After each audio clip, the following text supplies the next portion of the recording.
Atos dos Apóstolos, capítulo 2. O preparo dos 12. Para a tarefa de levar avante sua obra, Cristo não escolheu os doutos ou eloquentes do sinédrio judaico ou do poder de Roma. Passando por alto os ensinadores judaicos, cheios de justiça própria, o mestre por excelência escolheu homens humildes e letrados para proclamarem as verdades que deviam abalar o mundo. Ele se propôs preparar e educar esses homens para dirigentes de sua igreja. Eles, por sua vez, deviam educar outros e enviá-los com a mensagem evangélica. Para que pudessem ter sucesso em sua obra, deviam eles receber o poder do Espírito Santo.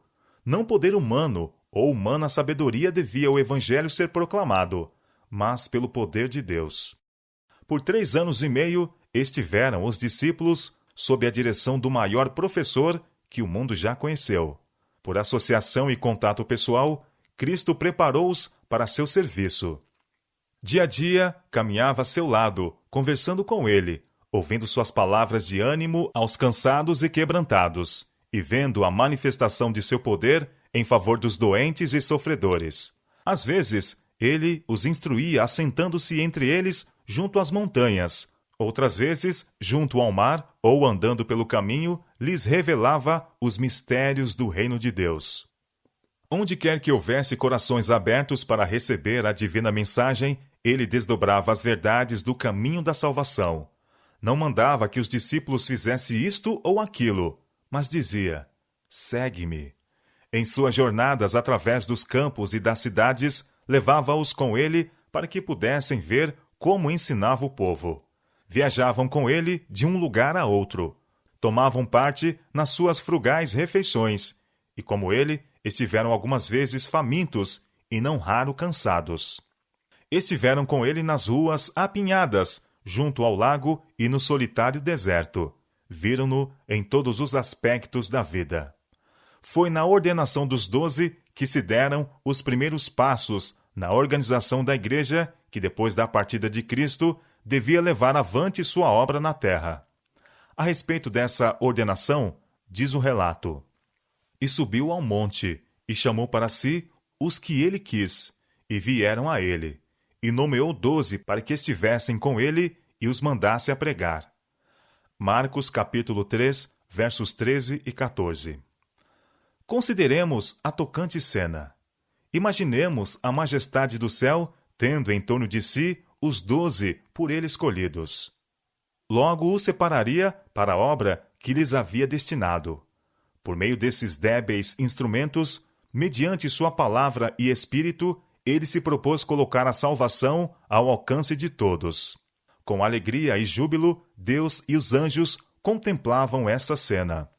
O Pai sabia que por intermédio desses homens, a luz do céu haveria de brilhar, que as palavras por eles ditas, ao testemunharem de seu Filho, haveriam de ecoar de geração em geração até o fim dos séculos. Os discípulos deviam sair como testemunhas de Cristo, para anunciar ao mundo o que dele tinham visto e ouvido. Seu cargo era o mais importante dos cargos a que já haviam sido chamados seres humanos, apenas inferior ao do próprio Cristo. Eles deviam ser coobreiros de Deus na salvação dos homens.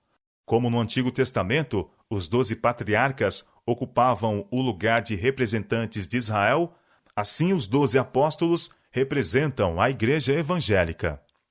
Durante seu ministério terrestre, Cristo deu início à obra de derrubar o muro de separação entre judeus e gentios e apregoar a salvação a toda a humanidade.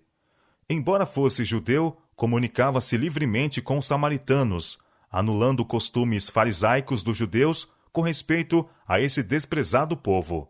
Dormia sob seu teto, comia em suas mesas e ensinava em suas ruas. O Salvador ansiava por desdobrar aos discípulos a verdade referente à demolição da parede de separação entre Israel e as outras nações, a verdade de que os gentios são coherdeiros dos judeus e participantes da promessa em Cristo pelo Evangelho. Essa verdade foi revelada em parte quando ele recompensou a fé do centurião de Cafarnaum e quando pregou o Evangelho aos habitantes de Sicar. Isso foi ainda mais plenamente revelado por ocasião de sua visita à Fenícia, quando curou a filha da mulher cananeia. Essas experiências ajudaram os discípulos a compreender que entre aqueles a quem muitos consideravam indignos da salvação, havia pessoas famintas da luz da verdade. Assim buscou Cristo ensinar aos discípulos a verdade de que, no reino de Deus, não há fronteiras territoriais, nem classes sociais, que eles deviam ir a todas as nações, levando-lhes a mensagem do amor do Salvador.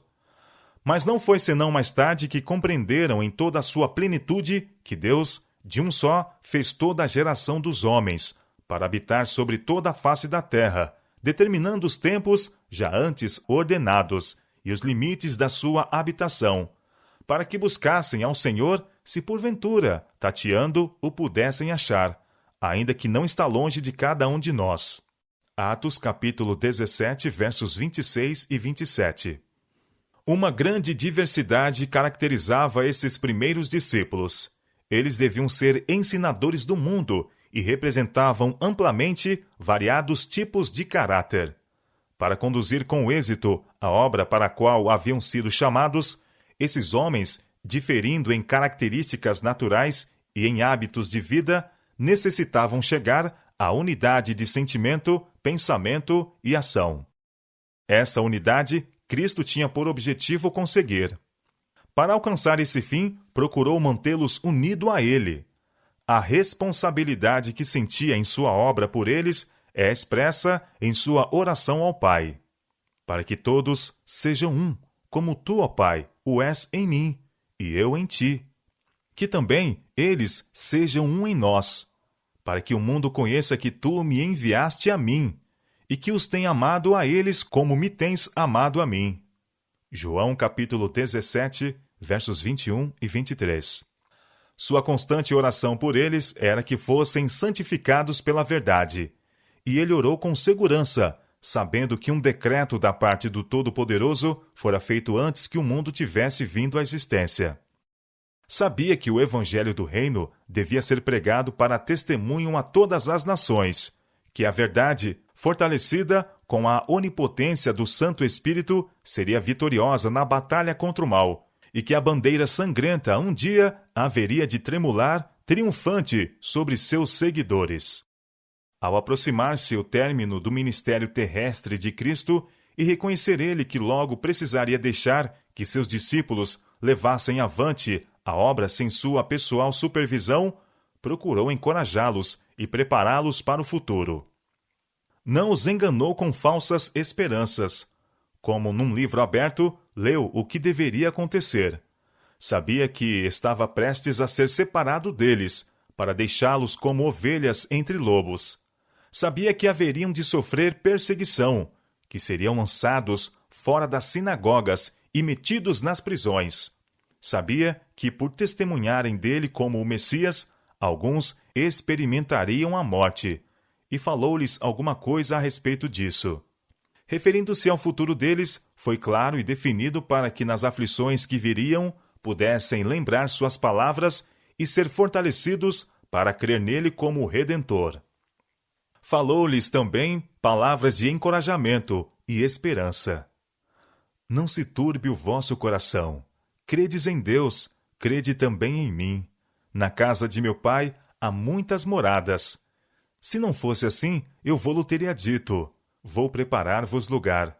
E se eu for e vos preparar lugar, virei outra vez e vos levarei para mim mesmo, para que onde eu estiver, estejais vós também. Mesmo vós sabeis para onde vou e conheceis o caminho. João capítulo 14, versos 1 a 4. Por sua causa vim ao mundo, e em seu favor tenho trabalhado. Quando eu for, ardentemente em seu benefício. Vim ao mundo para me revelar, de modo que vocês possam crer. Vou para o meu Pai e o seu Pai, para atuar juntamente com ele em seu favor. Na verdade vos digo que aquele que crê em mim também fará as obras que eu faço, e as fará maiores do que estas, porque eu vou para meu Pai. João capítulo 14, verso 12. Não queria Cristo dizer com isso que os discípulos fariam maiores esforços do que os que ele havia feito, mas que sua obra teria maior amplitude. Ele não se referiu meramente à operação de milagres, mas a tudo quanto iria acontecer sob a influência do Espírito Santo. Mas quando vier o Consolador, disse ele, que eu da parte do Pai vos hei de enviar, aquele Espírito de verdade que procede do Pai, ele testificará de mim, e vós também testificareis, pois estivestes comigo desde o princípio. João capítulo 15, versos 26 e 27. Essas palavras foram maravilhosamente cumpridas. Depois da descida do Espírito Santo, os discípulos sentiram tanto amor por ele e por aqueles por quem ele morrera, que corações se comoveram pelas palavras que falaram e pelas orações que fizeram. Falaram no poder do Espírito, e sob a influência desse poder, milhares se converteram. Como representantes de Cristo, os apóstolos deviam fazer decidida impressão sobre o mundo. O fato de serem homens simples não devia diminuir-lhes a influência, antes incrementá-la, pois a mente de seus ouvintes devia ser levada deles para o Salvador, que, conquanto invisível, ainda estava operando com eles. O maravilhoso ensino dos apóstolos, suas palavras de ânimo e confiança, assegurariam a todos que não era seu próprio poder que operavam, mas no poder de Cristo. Com humildade, declarariam que aquele que os judeus haviam crucificado era o príncipe da vida, o Filho do Deus vivo, e que em seu nome haviam feito as obras que ele fizera. Em sua reunião de despedida com os discípulos, na noite anterior à crucifixão, o Salvador não fez referência ao sofrimento que ele havia suportado e teria ainda de suportar. Não falou da humilhação que estava à sua frente, mas quis apresentar-lhes algo que pudesse fortalecer sua fé, levando-os a olhar para a frente, a recompensa que espera o vencedor.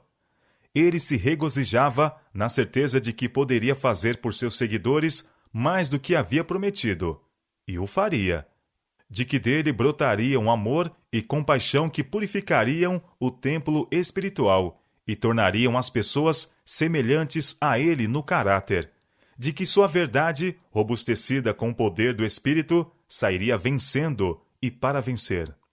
Tenho-vos dito isto, declarou ele, para que em mim tenhais paz. No mundo tereis aflições, mas tende bom ânimo, eu venci o mundo. João capítulo 16, verso 33. Cristo não fracassou, nem se desencorajou, e seus discípulos deviam mostrar fé da mesma persistente natureza. Deviam trabalhar como ele havia trabalhado, buscando dele forças. Embora o caminho fosse obstruído por aparentes impossibilidades, por sua graça, deveriam avançar, de nada desesperando e esperando por tudo. Cristo havia terminado a obra que lhe fora dada para fazer. Tinha reunido os que teriam de continuar sua obra entre os homens, e disse: E nisso sou glorificado, e eu já não estou mais no mundo, mas eles estão no mundo, e eu vou para ti. Pai Santo, guarda em teu nome aqueles que me deste, para que sejam um, assim como nós. E eu não rogo somente por estes, mas também por aqueles que pela sua palavra hão de crer em mim, para que todos sejam um, e eu neles e tu em mim, para que eles sejam perfeitos em unidade, e para que o mundo conheça que tu me enviaste a mim, e que os tenha amado a eles como me tens amado a mim.